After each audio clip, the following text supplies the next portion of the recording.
Assalamualaikum warahmatullahi wabarakatuh. Alhamdulillahi rabbil alamin. Allahumma salli wa sallim ala sayyidina maulana Muhammadin wa ala alihi washabihi ajma'in. Rabbi israh li sadri wa yassir li amri wa hlul 'uqdatam min lisani yafqahu qawli. Alhamdulillah, para siswa yang berbahagia, bersyukur kita kepada Allah Subhanahu wa taala. Di pagi hari ini kita kembali jumpa di dalam pembelajaran jarak jauh atau pembelajaran daring ya, secara online untuk mata pelajaran PLH di hari ini, hari Kamis tanggal 16 September 2021. Para siswa sekalian, apa kabarnya hari ini? Mudah-mudahan semuanya dalam keadaan sehat walafiat. Begitu juga Pak Guru. Minta didoakan juga, mudah-mudahan Pak Guru diberikan kesehatan juga untuk terus bersama dengan kalian. Baik, para siswa yang berbahagia, di pelajaran kali ini, pendidikan lingkungan hidup, tentu pelajaran yang lalu sudah kita bicarakan tentang lingkungan biotik atau lingkungan makhluk hidup. Ya, biotik itu makhluk hidup, yang mana kita sudah pelajari tentang ekosistem, kemudian individu, dan sebagainya, itu sudah kita pelajari. Nah, sekarang kita untuk pelajaran kali ini masuk pada materi tentang lingkungan abiotik. Nah, tujuan dari pembelajaran ini setelah pelajaran ini selesai, nanti diharapkan para siswa mampu menyebutkan tentang arti atau pengertian dari makhluk hidup. Kemudian dapat menyebutkan hal-hal yang berhubungan dengan makhluk tak hidup, maksudnya dengan makhluk tak hidup, makhluk abiotik. Ya, makhluk tak hidup di dalam kehidupan sehari-hari kita itu banyak sekali hal-hal yang merupakan makhluk tak hidup. Nah, ini yang kita pelajari hari ini. Dan apa peran makhluk tak hidup itu atau lingkungan abiotik bagi ekosistem atau bagi kehidupan kita. Baik para siswa, kita masuk pada materi.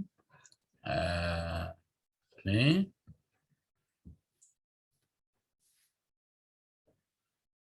hari ini tanggal 16 ya, 16 September ya. Baik para siswa, inilah materi kita pada hari ini tentang lingkungan abiotik. Yang akan kita bicarakan hari ini adalah masalah suhu, sinar matahari, dan air.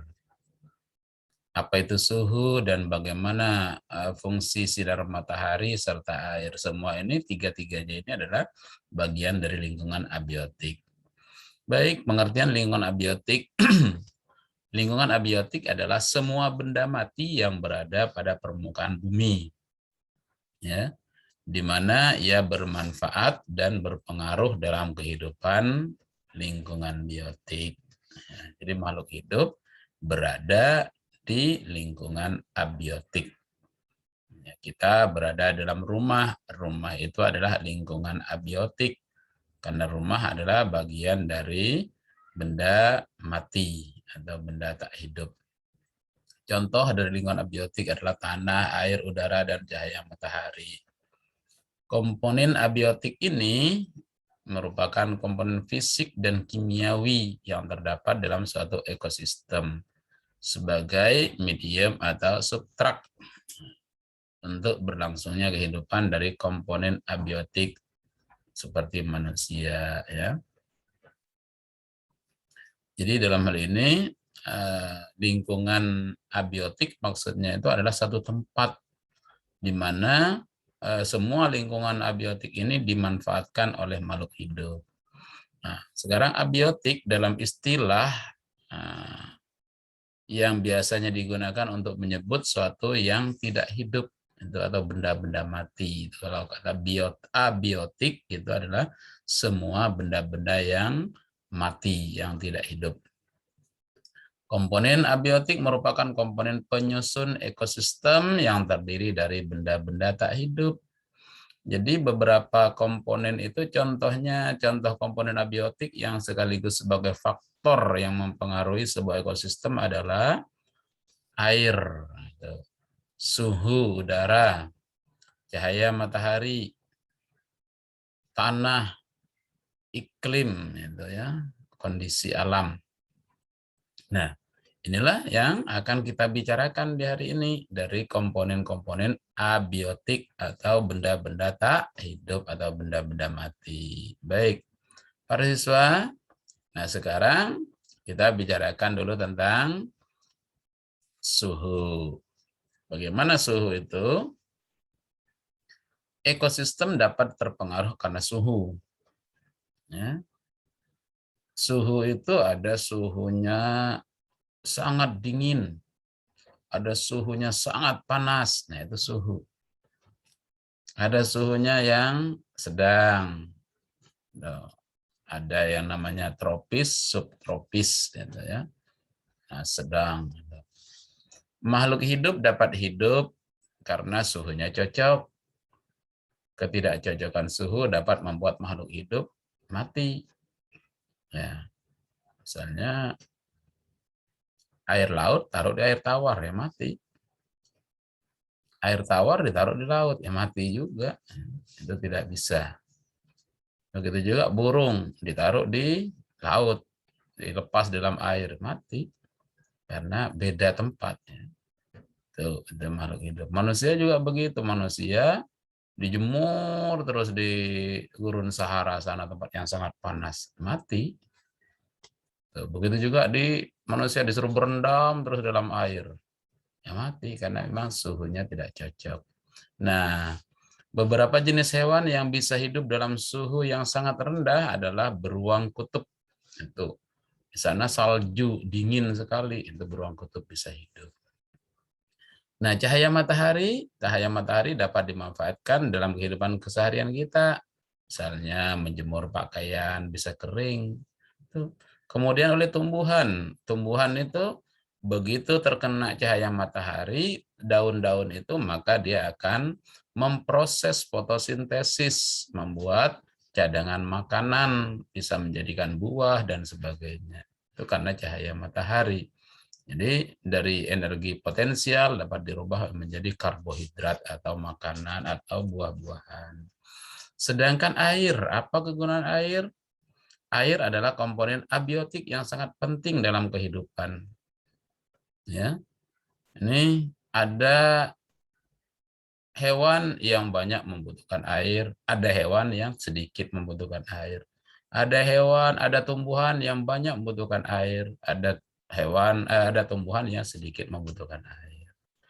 Contoh hewan yang sedikit membutuhkan air, misalnya hewan-hewan yang hanya untuk minum saja. Misalnya ayam itu kalau disuruh berenang di air terus nggak mau. Tapi bebek butuh air mau berenang. Tapi yang paling banyak membutuhkan air beberapa hewan adalah ikan di laut. Nah, ikan di laut itu kalau tidak ada air lautnya mati. Tapi air laut tidak akan pernah habis. Ya. Makanya air di laut itu selalu ada ikan-ikan, mulai dari ikan yang terkecil sampai ikan yang terbesar ada di laut. Nah, kemudian tanaman yang membutuhkan air sangat banyak itu seperti enceng gondok itu perlu air. Tapi kalau diangkat dari air ya mati. Tapi ada tanaman yang tidak banyak memerlukan air berupa kaktus. Itu di gurun pasir sana, tanah yang gersang, kaktus bisa tumbuh.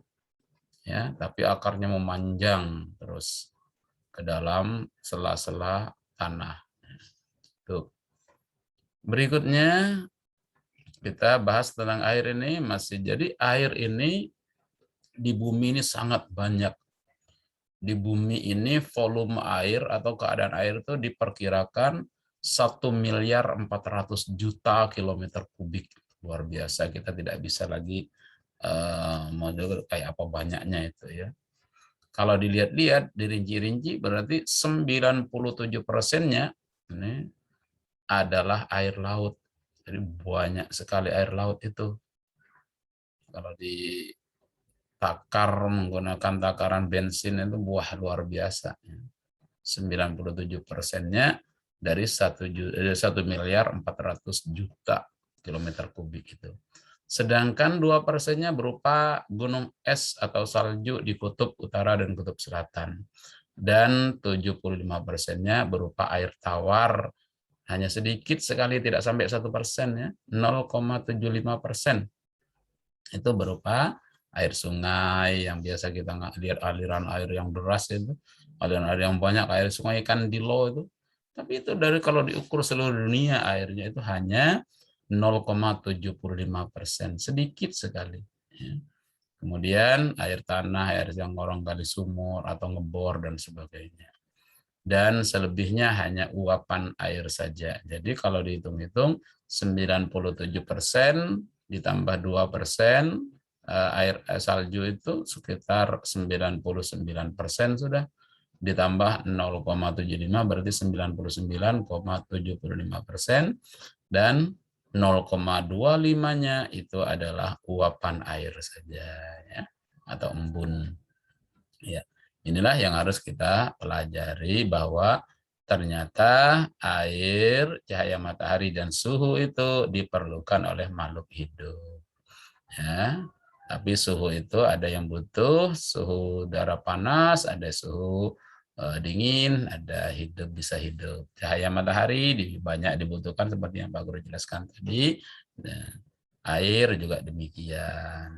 Nah, saya kira demikian pembelajaran hari ini, anak-anak. Mudah-mudahan dengan belajar di hari ini, kalian dapat mengetahui dan memahami apa yang sudah Pak Guru jelaskan. Terima kasih, sampai jumpa, dan nanti Pak Guru akan kirimkan tugas latihan untuk lebih memahami dari tujuan yang Pak Guru harapkan tadi. Terima kasih. Assalamualaikum warahmatullahi wabarakatuh.